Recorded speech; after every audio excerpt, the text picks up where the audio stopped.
Muy buenas tardes. Señor los bendiga, mis hermanos. Bienvenidos en el nombre del Señor.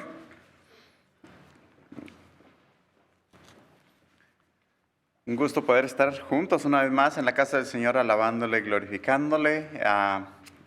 Yo siempre me he gozado en las alabanzas y me seguiré gozando. Ustedes saben, por mucho tiempo yo estuve tocando la guitarra. No puedo decir que guiando al grupo de alabanza, porque el grupo de alabanza me guiaba a mí. Pero es un gozo poder alabar a nuestro Dios. Cuando venimos y le alabamos es porque reconocemos lo grande y maravilloso que ha sido el Señor con nosotros. Y eso despierta en nuestro corazón el deseo de alabarle y de glorificarle. Y si hay alguien que no pueda o que tiene un impedimento para alabar al Señor, es porque no ha experimentado la bondad y la grandeza de nuestro Dios. Así de que un gusto poder estar en esta tarde alabándole, glorificándole, sabiendo también que estamos celebrando y recordando lo que nuestro Señor Jesucristo hizo por nosotros en la cruz del Calvario. Y las mismas alabanzas nos recordaban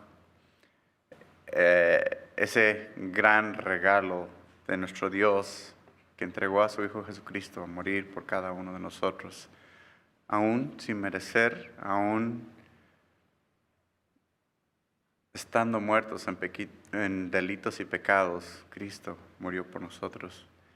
Y qué gozo poder hacerlo.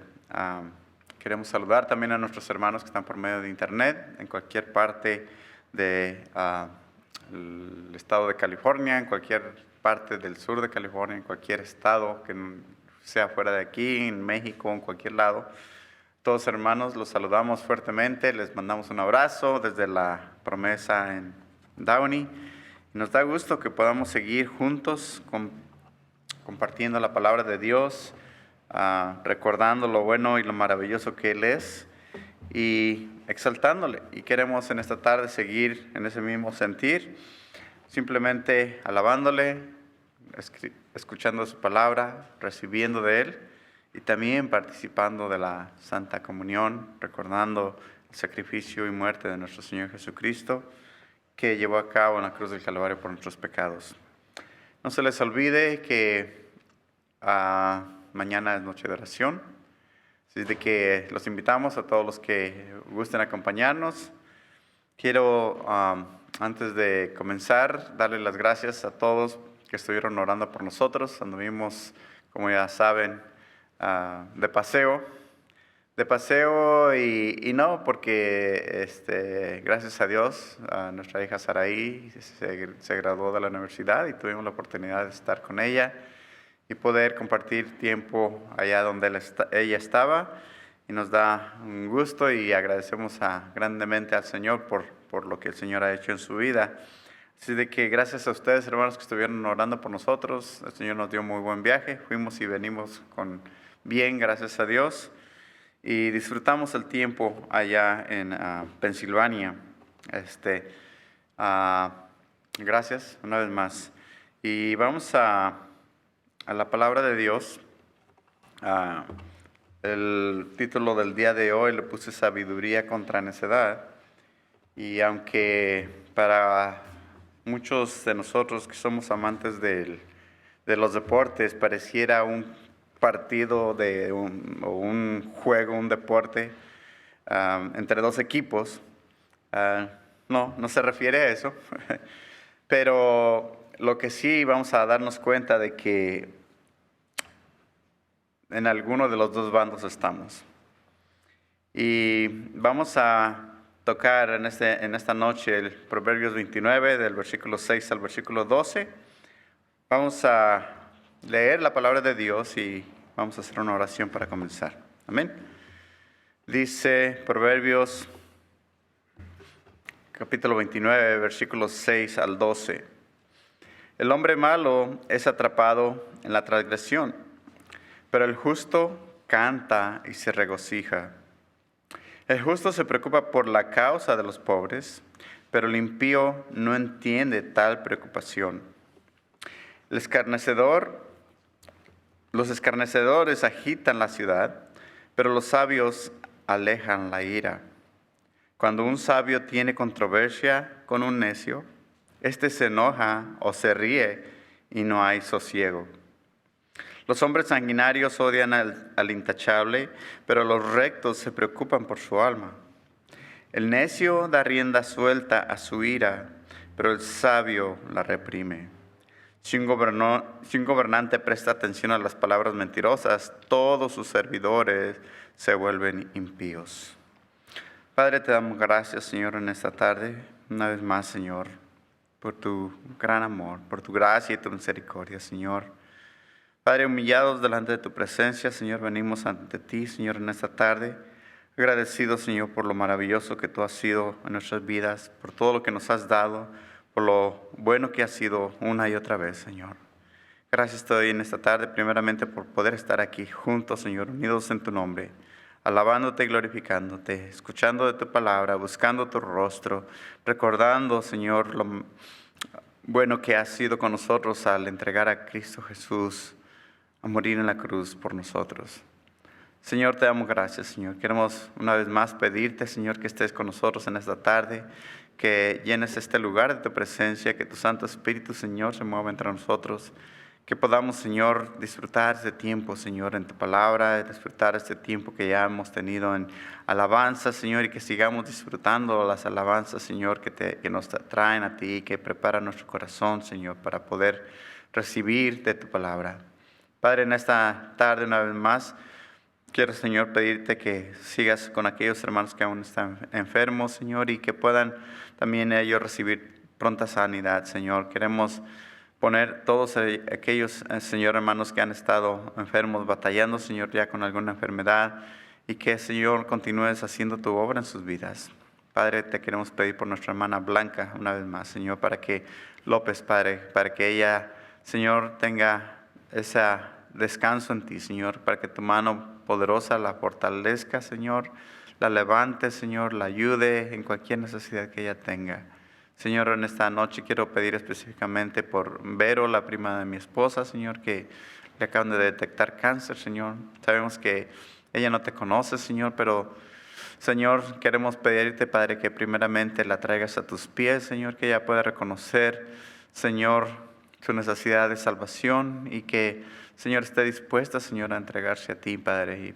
Pero también queremos poner en tus manos, Señor, ese cáncer que le han detectado, Señor, y que sabiendo que en tu misericordia, Señor, tú puedes obrar grandemente en su vida, pero que principalmente sea para que ella pueda acercarse a ti y su familia, su mamá, su papá, sus hermanos, puedan venir, Señor, al conocimiento de nuestro Señor Jesucristo.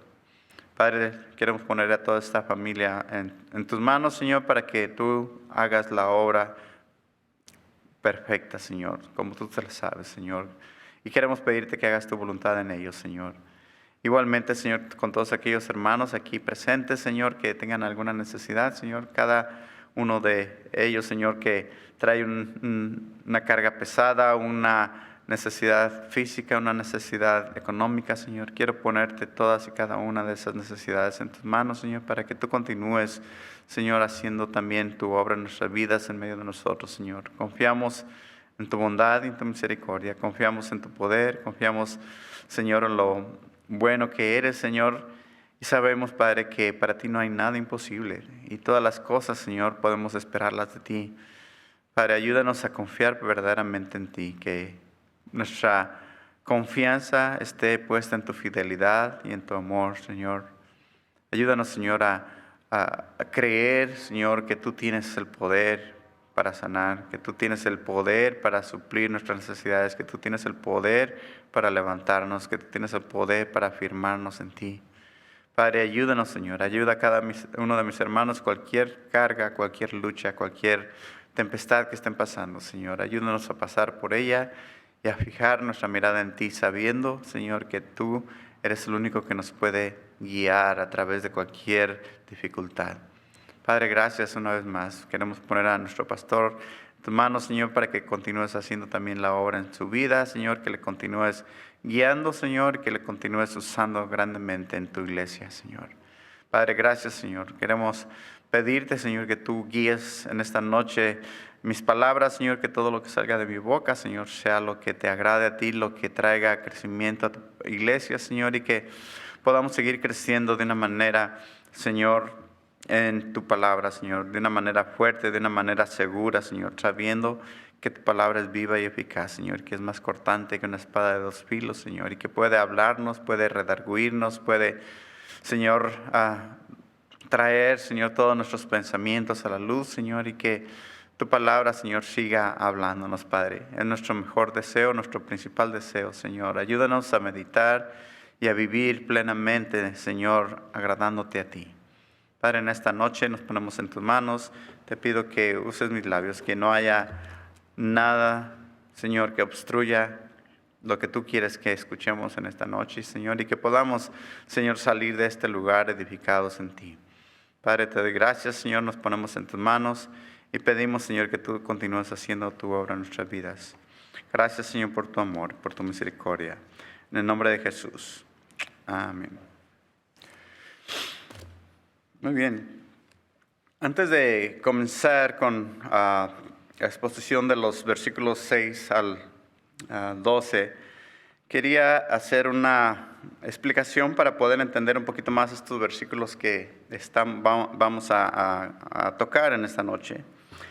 Y cuando comenzamos el estudio del libro de Proverbios, expliqué esto para entender las clases de proverbios que encontramos en el libro de Proverbios, valga la redundancia.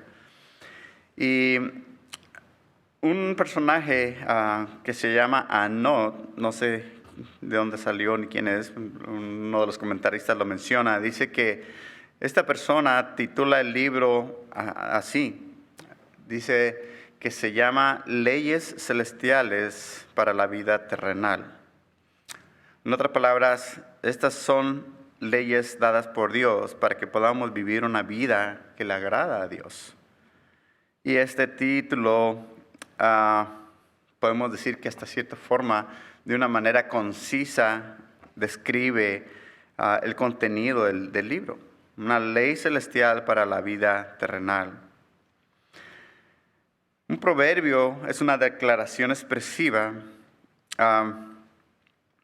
con cierta gracia a veces, para que sea fácil de entender, o sea, para que podamos entenderla de una mejor manera.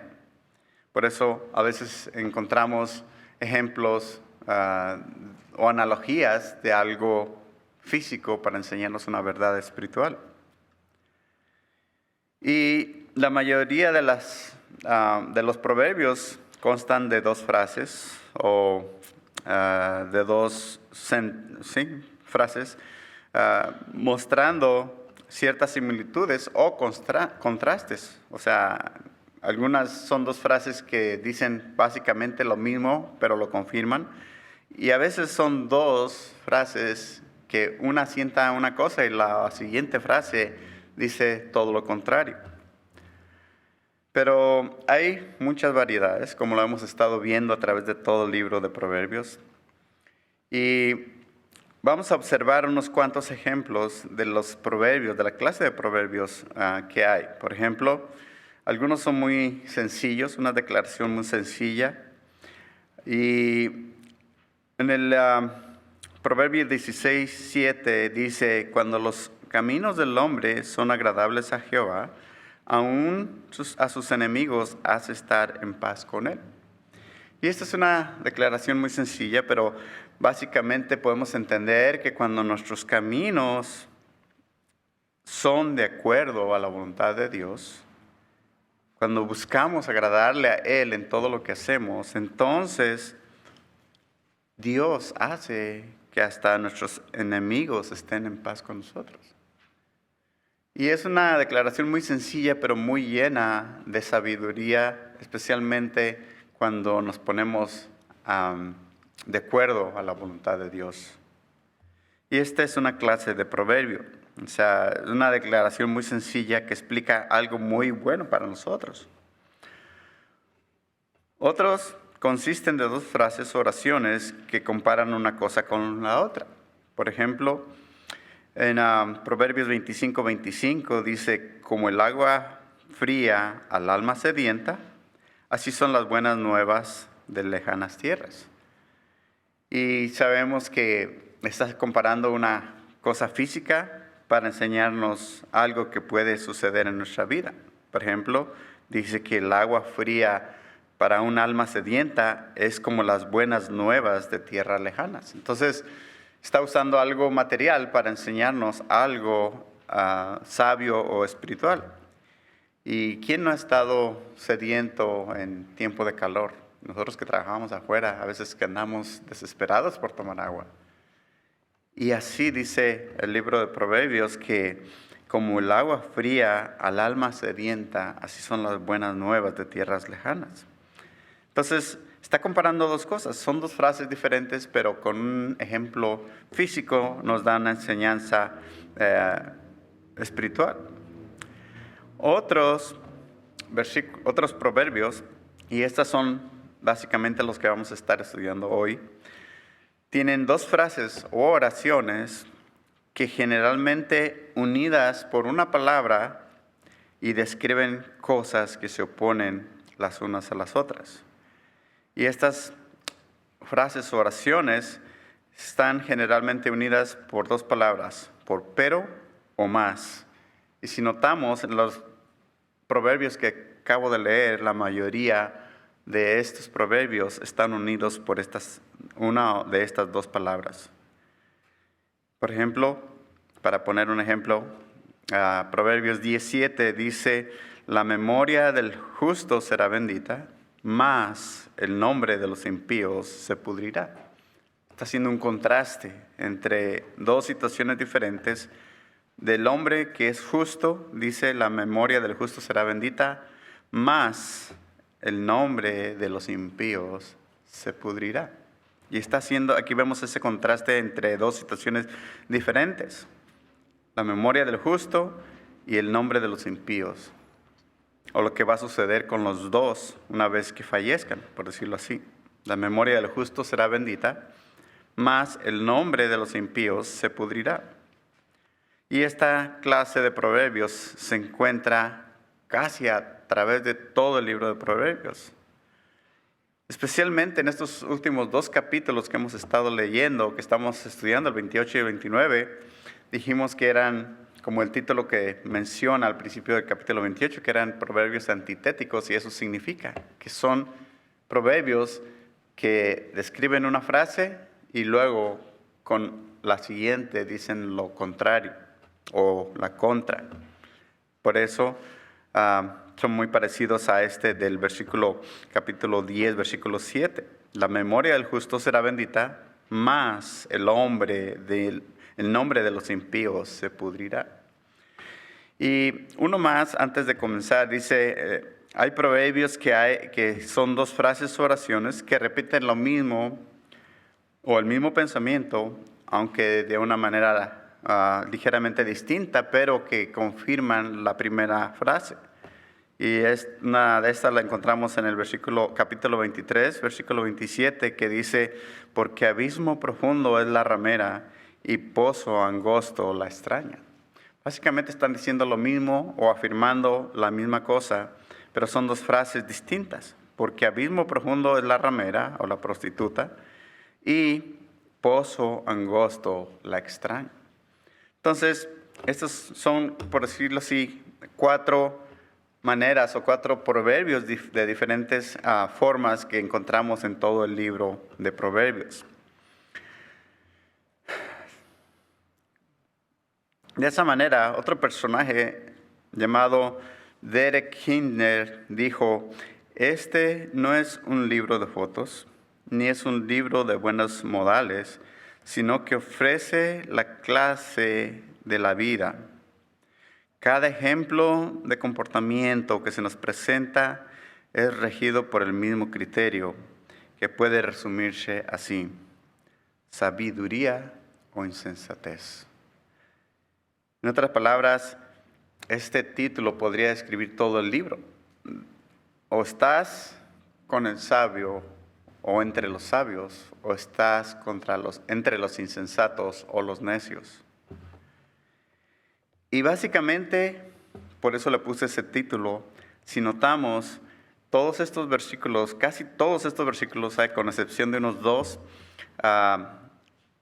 encontramos ese patrón en el cual se nos presenta lo que hace el justo y lo que hace el malo, o lo que hace el sabio y lo que hace el necio, o lo que hace el escarnecedor o lo que hace el justo, el recto.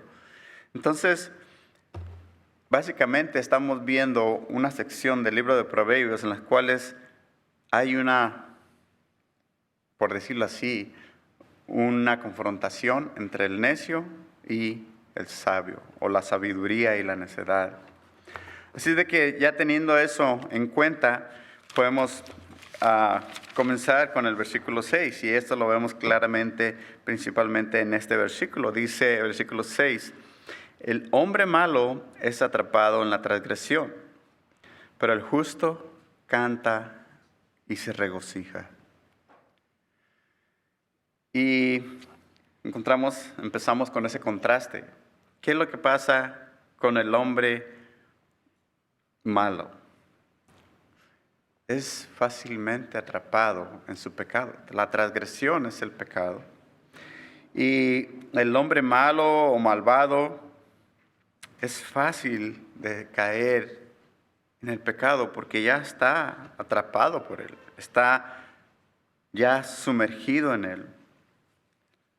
El contraste dice, pero el justo canta y se regocija.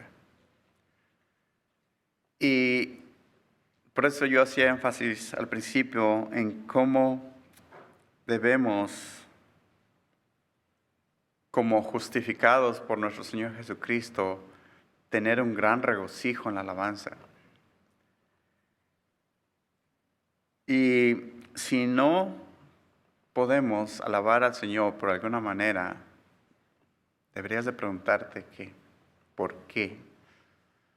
Porque en realidad lo que el Señor Jesucristo ha hecho por nosotros es impresionante, es grandioso, es maravilloso, y debe de nacer en nosotros un deseo de alabarle y de glorificarle. Y en cada uno de estos versículos tendremos que hacernos la pregunta, ¿de cuál bando soy? ¿Soy necio? ¿Soy impío? ¿Soy malo que me dejo atrapar fácilmente por el pecado o por la transgresión? ¿O soy un justo que se regocija y canta al Señor con alabanzas? ¿En cuál bando estamos?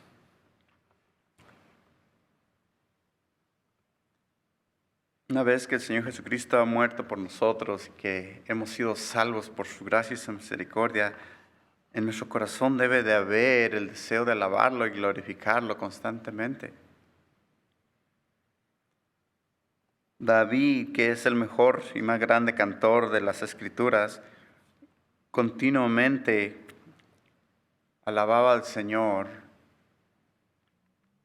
por la grandeza, por su gran amor, por su misericordia. Y si vemos por un ejemplo el Salmo 108, versículos 1 al 6, encontramos un ejemplo de lo que cantaba David. Mi corazón está firme, oh Dios. Cantaré alabanzas aún con mi alma. Despertad arpa y lira. A la aurora despertaré. Te alabaré entre los pueblos, Señor. Te cantaré alabanzas entre las naciones, porque grande, por encima de los cielos es tu misericordia, y hasta el firmamento tu verdad. Exaltado sea sobre los cielos, oh Dios, sobre toda la tierra sea tu gloria, para que sean librados tus amados. Salva con tu diestra y respóndeme. Qué gran ejemplo tenemos en el rey David, el cual tenía un corazón firme para la alabanza. La Reina Valera dice, mi corazón está dispuesto, oh Dios. ¿Cómo está tu corazón para alabar? ¿Verdaderamente está firme en el Señor? ¿Está dispuesto a alzar tu alabanza al Señor? Imagínate ver al rey David pidiéndole al arpa y a la lira, a la guitarra, que despertaran temprano para alabar al Señor. Y ese corazón dispuesto y firme para alzar una alabanza a nuestro Dios. ¿Por qué? Porque por encima de los cielos es tu misericordia, porque más grande que los cielos es tu misericordia. Y hasta el firmamento tu verdad. Los escritos de David describen el gran conocimiento que tenía él de Dios, de su Salvador, de su gran pastor. Y tenía toda la disponibilidad para alabar al Señor, para glorificarle al Señor. Y una vez más, la pregunta aquí es, ¿de cuál lado estamos? ¿Eres de los que se dejan atrapar fácilmente por el pecado o eres de los que están dispuestos a alabar al Señor constantemente?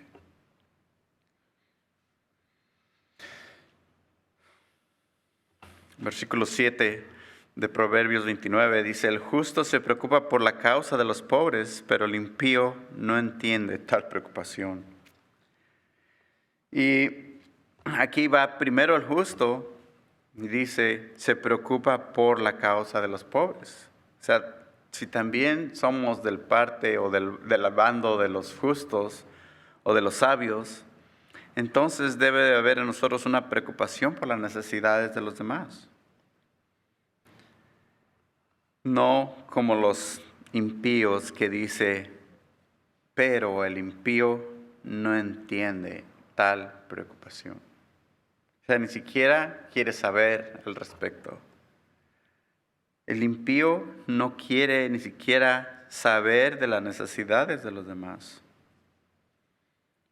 Pero dice la primera frase, el justo se preocupa por la causa de los pobres.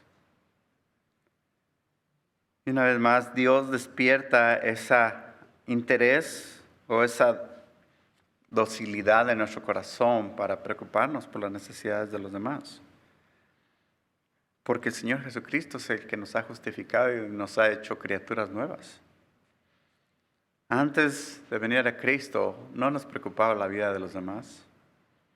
Pero ahora, en el Señor, si queremos ser como nuestro Señor Jesucristo, entonces tenemos que humillarnos y ver por las necesidades de los demás. Y esto no quiere decir que nos aprovechemos para que nos den, sino que es nuestra obligación como hijos de Dios ver por aquellos que están necesitados. No ignorar aquellas necesidades. Está primero ayudar a los necesitados para cuando nosotros lo hagamos, Dios recompense lo que hacemos, porque sabemos que Él no está ajeno a nuestras obras. Sabemos que de parte de Dios recibiremos abundantemente. Y obviamente no debe de ser ese el motivo o la motivación de nuestro corazón. Nuestra motivación debe de ser obediencia al Señor como justos, como hijos de Dios. Pero la promesa está en que cuando nosotros tenemos preocupación por los demás, entonces Dios se encarga de nosotros. Fíjense lo que siempre usamos muchas veces para aplicarlo al momento de la ofrenda, cuando sabemos que Dios nos manda que demos con alegría. En 2 Corintios, capítulo 9, versículos 6 y 8, de 6 al 8, perdón. 2 Corintios 9, del 6 al 8, dice, pero esto digo, el que siembra escasamente también segará. Y el que siembra abundantemente, abundantemente también segará. Que cada uno dé como propuso en su corazón, no de mala gana, ni por obligación, porque Dios ama al dador alegre. Y Dios puede hacer que toda gracia abunde para vosotros, a fin de que teniendo siempre todo lo suficiente en todas las cosas, abundéis para toda buena obra. Y una vez más, aquí está el apóstol Pablo escribiéndole a cristianos, a personas de Corinto, para que, tomando el contexto, se llevara a cabo una colecta, porque había necesidad con los cristianos, con los hermanos en Jerusalén. Y estudiando el contexto podemos entender de que esto era algo que el apóstol Pablo estaba organizando y les dice: acuérdense, si sembramos escasamente segaremos o escasamente cosecharemos. Pero el que siembra abundantemente también cosechará abundantemente.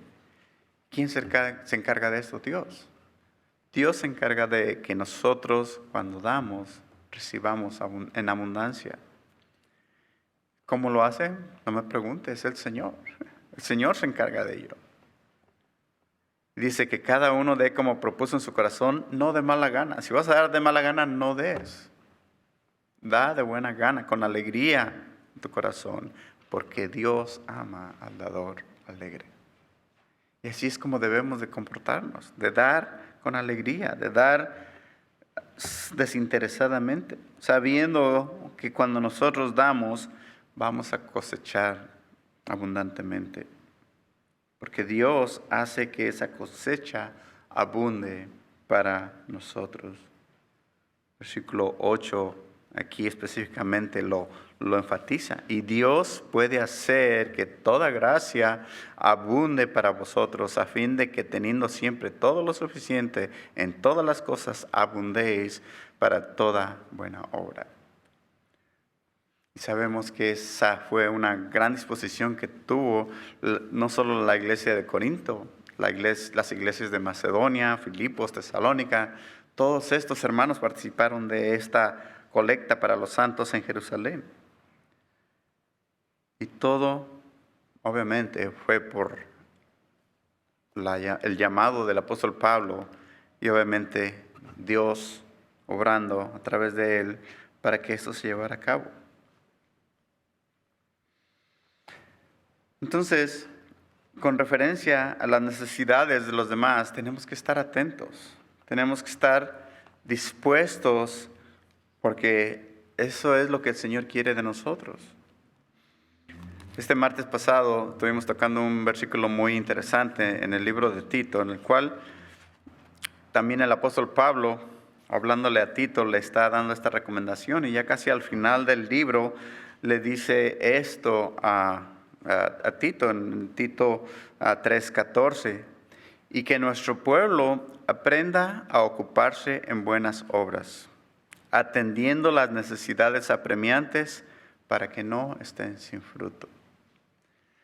Y este es un versículo que me llamó mucho la atención, porque a veces nosotros tendemos a decir, no, pero es que yo no puedo, me cuesta, es difícil para mí.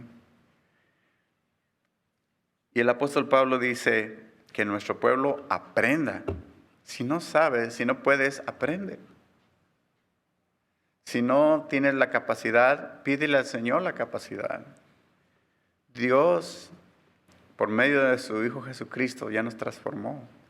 Pídele al Señor Jesucristo fuerzas, pídele ayuda, pídele sabiduría, pídele entendimiento. Pero aprende. Si no sabes, si no puedes ser sabio y honesto delante de Dios, aprende. Pídele al Señor ayuda. ¿Para qué? Para que nos ocupemos en buenas obras. Si nosotros nos ocupamos en buenas obras, entonces no vamos a andar de ociosos. Y dice, estas buenas obras para atender las necesidades apremiantes. Todo lo que suceda de un de repente, todo aquello que surja de un de repente, debemos de aprender a ocuparnos en esas buenas obras. ¿Para qué? Para que no estemos sin fruto. Si nosotros nos ocupamos en esas buenas obras, entonces no estaremos en fruto. Y me encantó porque estudiando ese versículo de Proverbios, nos dice claramente que aquel que es justo se preocupa por las necesidades de los demás. Y si sabemos que Cristo nos ha hecho justos delante de su presencia, es porque Él quiere que también seamos listos a ayudar a aquellos que están en necesidad. Una vez más, el versículo 7 dice, el justo se preocupa por la causa de los pobres, pero el impío no entiende tal preocupación. Si no quieres saber de las necesidades de los demás, eso significa que Cristo quizás no vive en tu corazón, porque es a lo que nos lleva el Señor. Cristo quiere que estemos atentos a las necesidades de los demás. El apóstol Pablo en el Filipenses 2 nos dice que debe de haber en nosotros ese mismo sentir que hubo en Cristo Jesús, que no se aferró a ser Dios, sino que se entregó a sí mismo por ti y por mí. Y debe de haber en nosotros ese mismo sentir, esa misma actitud. Por eso,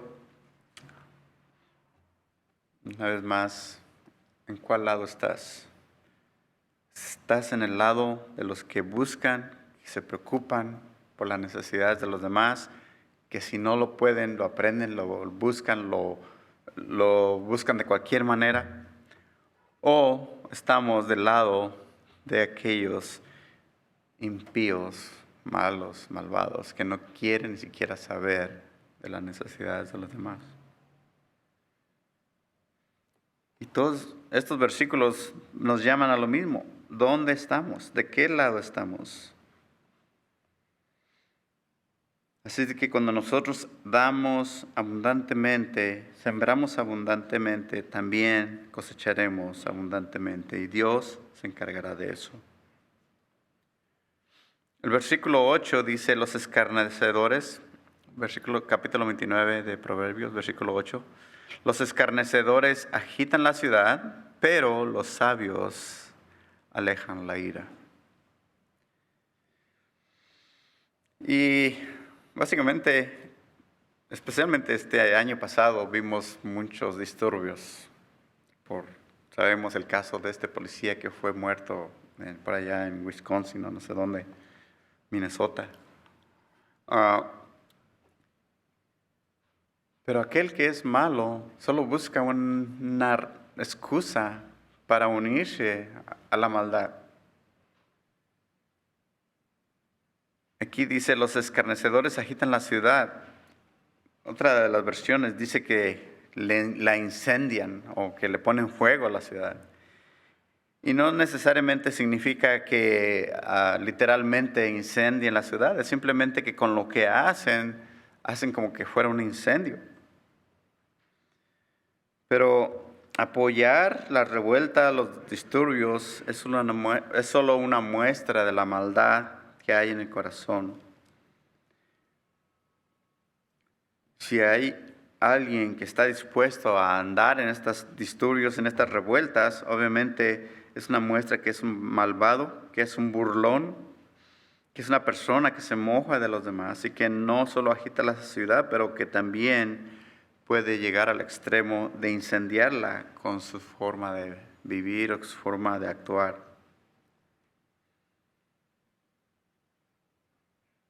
La Reina Valera y la versión en inglés dicen que le prende fuego. También la Nueva Traducción Viviente dice que la alborota. Básicamente es cualquiera de las descripciones concuerda con el versículo, con el proverbio. Una vez más, el versículo 8, los escarnecedores agitan, alborotan, incendian la ciudad. Pero los sabios alejan la ira. Y sabemos que la ira es algo de lo que nosotros como cristianos debemos de rechazar terminantemente, porque es lo que nos manda la palabra de Dios. y no debemos airarnos. Si nosotros somos los que le echamos leña al fuego cuando algo está pasando así, es que nos hacemos parte de estas personas. Esto puede ser una analogía de lo que puede causar la gente malvada y burlona, pero la ciudad puede estar en llamas aún sin quemarse. Es con lo que se dice, con lo que se hace, trayendo inestabilidad a la ciudad. Santiago 3:5 nos dice, así también la lengua es un miembro pequeño y sin embargo se jacta de grandes cosas. Mirad qué gran bosque se incendia con tan pequeño fuego. Por eso es que tenemos que tener mucho cuidado con lo que hablamos, con lo que decimos, con lo que sale de nuestra boca. Porque muchas veces lo que sale de nuestra boca puede causar un gran fuego. Y si eso pasa, entonces nos hacemos parte de los impíos, de los escarnecedores que con su actitud incendian una ciudad o incendian un bosque. Y lo explica muy claramente Santiago. Pero si nosotros somos justos o somos sabios, como lo dice el libro de Proverbios, versículo 8, ¿qué hacen los sabios? Alejan la ira. Muchas veces de nosotros depende qué es lo que suceda. Muchas veces nosotros tenemos la oportunidad de detener un gran problema, pero a veces nosotros mismos aumentamos el problema. En vez de detenerlo y no hablar o cuidar lo que hablamos, le echamos más leña al fuego y hacemos que arda más. Pero eso no es sabio. Lo sabio es apartar de nuestros ojos la ira. Aquí mismo el versículo 11, si se fijan, de Proverbios 29, el necio da rienda suelta a su ira, pero el sabio la reprime. Una vez más, viendo nuestra vida, somos de los que reprimimos la ira, somos de los que nos detenemos, somos los que detenemos lo que hablamos para no causar más problemas, o somos de los que incendiamos el fuego. ¿En cuál lado estamos?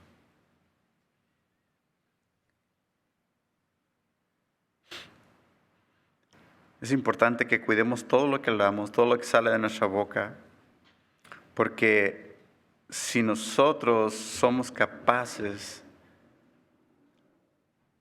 de refrenar nuestra lengua, entonces seremos sabios. Santiago 3:2 dice, porque todos tropezamos de muchas maneras. Si alguno no tropieza en lo que dice, este es un hombre perfecto, capaz de refrenar todo su cuerpo. Y seguro también capaz de refrenar la ira, para no encender bosques, para no encender ciudades. Y obviamente sabemos que esto es un sentido figurado. Mientras el necio da rienda suelta a su ira, el sabio la contiene, la sosiega o la reprime. Sosegar es detenerla, es calmarla.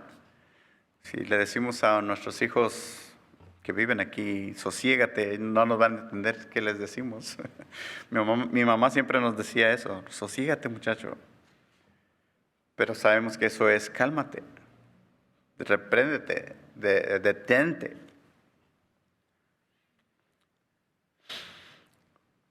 Pero sabemos que una vez más hay un contraste entre lo que hacen los necios o los burlones y lo que hacen los sabios. Dios no nos ha llamado a ira, sino que nos ha llamado a bendición, porque en la ira del hombre no obra la gracia de Dios, la misericordia de Dios.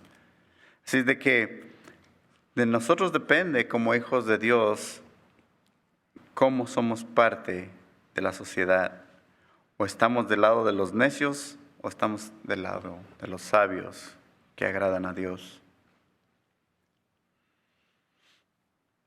El versículo 9 dice, y no es tanto un contraste, sino algo que sucede cuando alguien reprende a un necio. Dice el versículo 9, cuando un sabio tiene controversia con un necio, se enoja o se ríe y no hay sosiego. Ahí está otra vez más esa palabra del sosiego.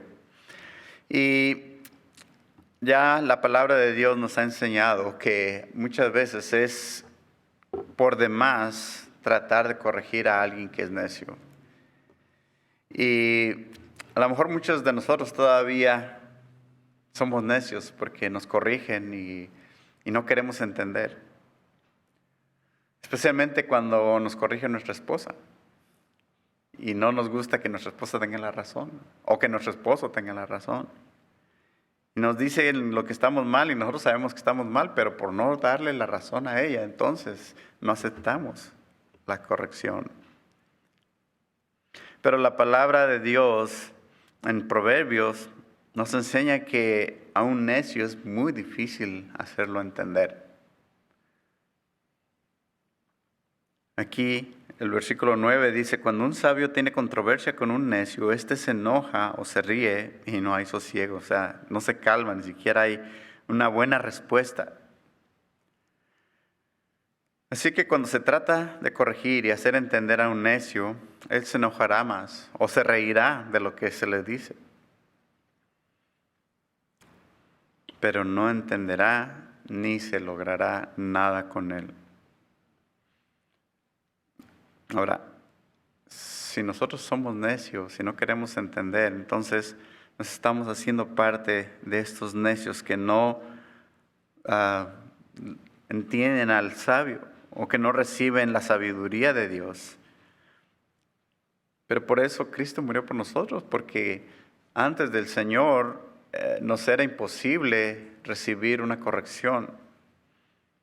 Pero Cristo nos salvó, nos perdonó, nos hizo nuevas criaturas. Por eso debe de haber en nosotros una disposición a recibir su corrección.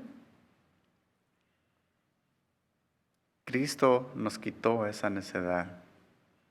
Todo está en cuanto estamos dispuestos a aceptar al Señor Jesucristo en nuestra vida y dejar que Él obre en nuestro corazón.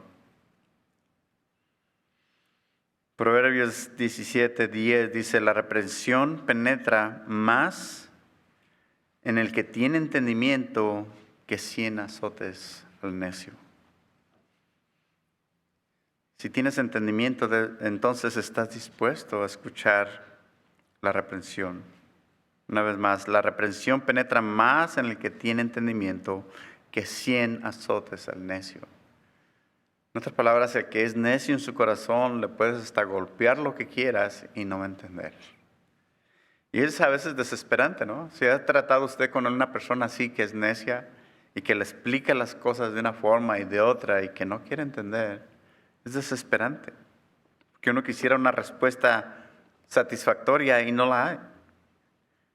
Por eso dice, aquel que tiene el sabio que tiene una controversia con un necio, se enoja o se ríe y no hay sosiego. No hay manera de hacerlo entender y no hay satisfacción, no hay algo satisfactorio de parte de él.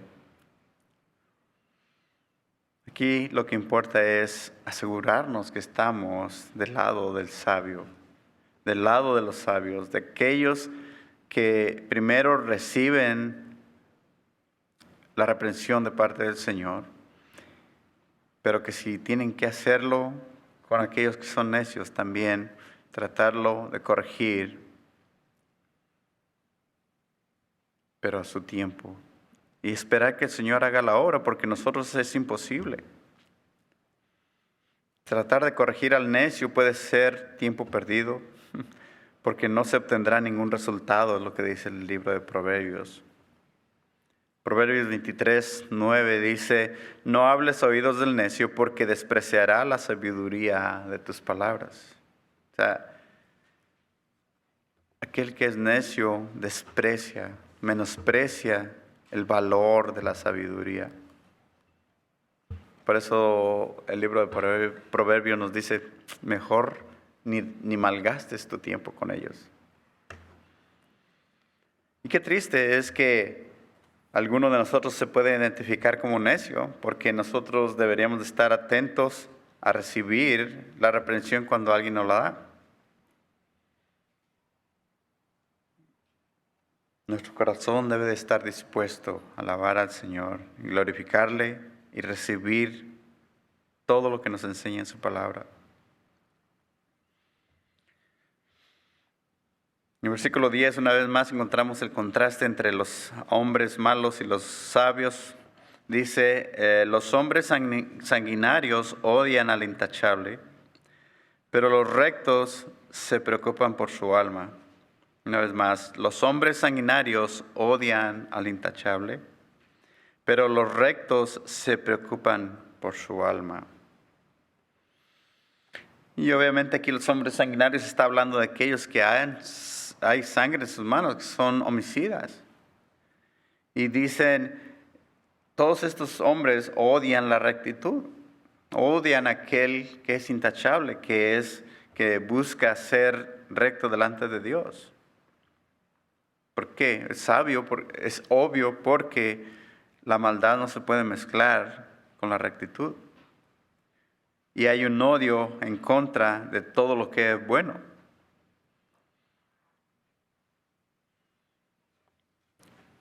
No se pueden identificar con la justicia ni tampoco con el temor de Dios. Pero lo que sí es de esperarse de un hijo de Dios es preocuparse por las almas de aquellos que están haciendo la maldad. Y siempre buscamos, como hijos de Dios, pedir por aquellos que están haciendo lo malo, que Dios los rescate.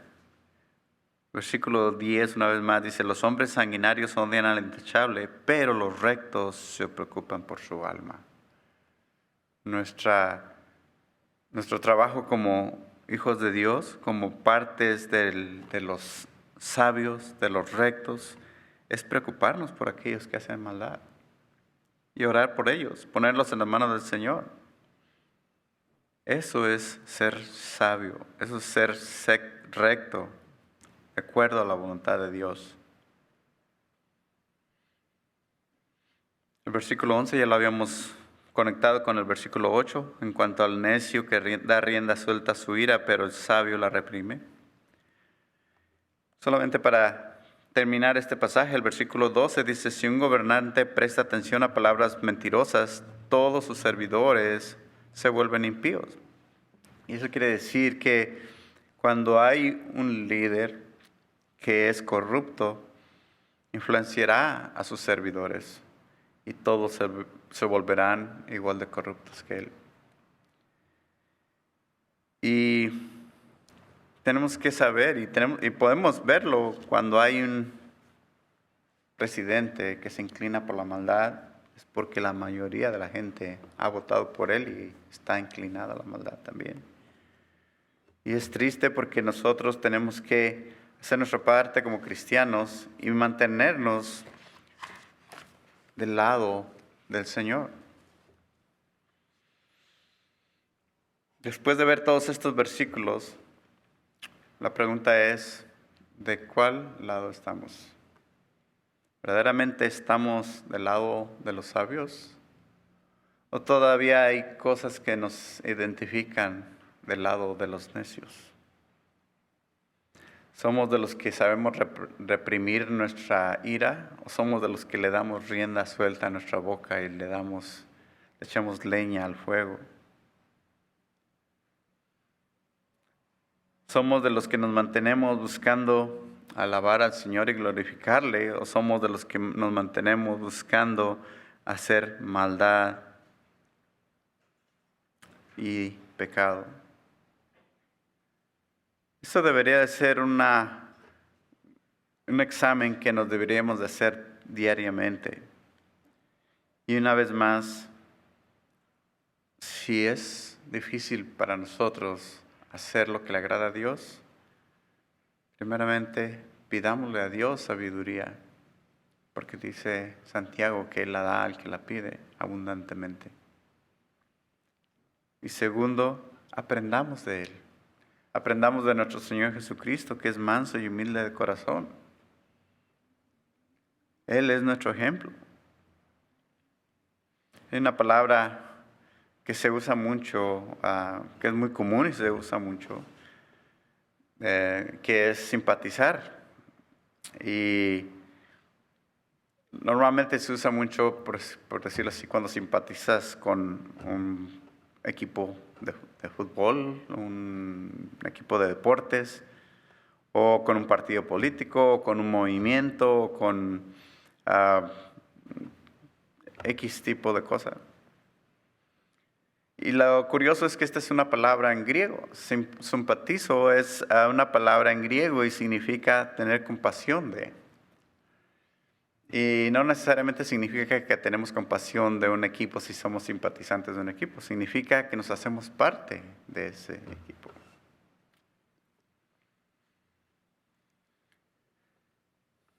Pero primero me gustaría preguntarles con quién simpatizamos.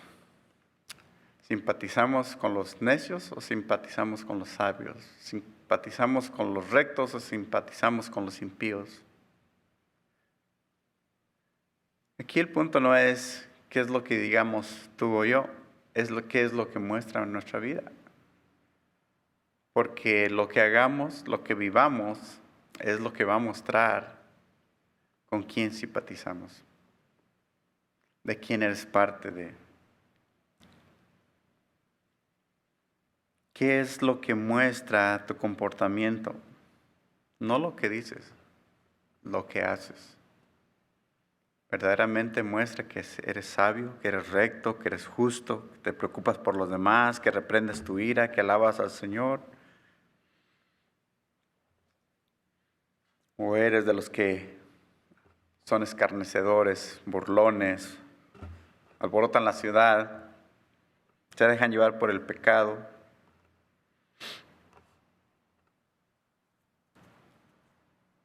¿Con quién simpatizas? ¿O qué muestra tu vida que eres simpatizante de quién? No tienes que decir nada, solamente vive una vida que le agrada al Señor. Solamente vive una vida que es agradable a su palabra.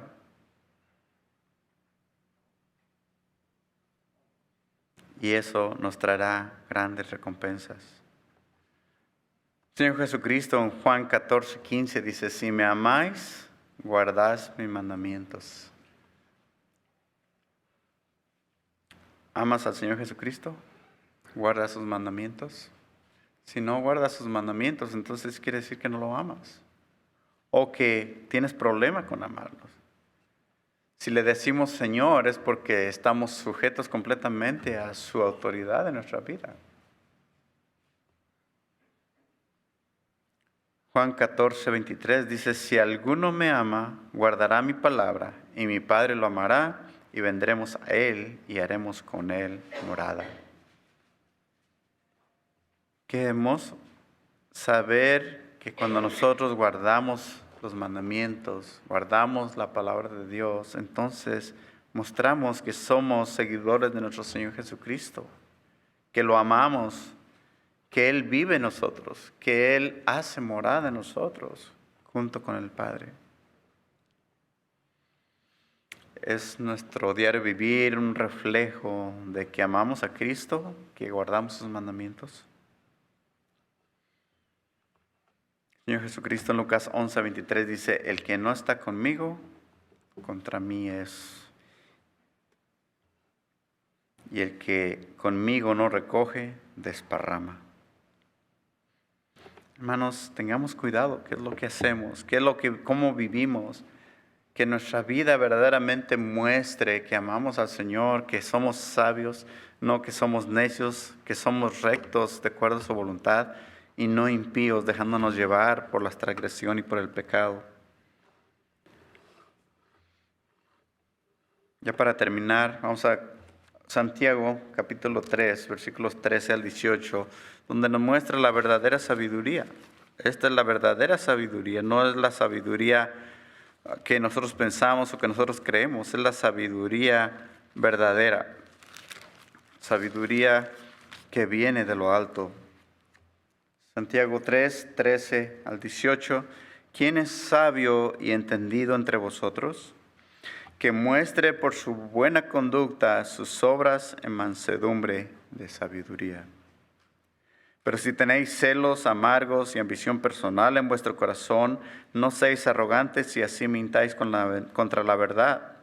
Esta sabiduría no es la que viene de lo alto, sino que es terrenal, natural, diabólica. Porque donde hay celos y ambición personal, ahí hay confusión y toda cosa mala. Pero la sabiduría de lo alto es primeramente pura, después pacífica, amable, condescendiente, llena de misericordia y de buenos frutos, sin vacilación, sin hipocresía. Y la semilla cuyo fruto es la justicia se siembra en paz por aquellos que hacen la paz. Esa es la verdadera sabiduría de Dios, la que viene de lo alto. Pongámonos de pie, vamos a orar para prepararnos para la Santa Cena, meditar en dónde estamos. ¿Verdaderamente estamos del lado de Cristo? Ojalá que así sea. Padre, te damos gracias, Señor, por esta palabra que nos has dado en esta noche, Señor. Sabemos que tu palabra, Señor, no regresa vacía. Sabemos que tu palabra, Señor, es viva y eficaz. Sabemos que tu palabra penetra hasta lo más profundo de nuestros corazones. Gracias, Señor, por ella. Gracias porque nos recuerda y nos da, Señor, seguridad en ti. Pero principalmente nos reprende, Señor, nos corrige cuando estamos mal. Y queremos, Padre, que tu palabra siga hablándonos, Señor. Que tu palabra, Señor, siga siendo nido en nuestros corazones para que podamos verdaderamente guardar tu palabra y ser verdaderamente tus discípulos. Amarnos los unos a los otros, Señor, como tú nos enseñaste. Hacer lo que tú nos enseñaste. Humillarnos, Señor, delante de todos los hombres, Padre. Que podamos, Señor, verdaderamente reflejar que tú vives en nuestro corazón. Que tú eres el único que tiene morada en nuestra vida. Gracias, Señor, por tu amor, gracias por tu misericordia, gracias por lo que hiciste en la cruz del Calvario por nuestros pecados, Señor, al salvarnos, al darnos tu gracia, al darnos tu misericordia. Gracias, Señor, por esta noche. Bendícenos, Padre, que podamos seguir meditando, Señor, en lo que tú has hecho por nosotros y poder también así sujetarnos completamente a ti, viviendo, Señor, una vida que te agrade a ti. Gracias, Señor, te damos en esta noche. En el nombre de Jesús.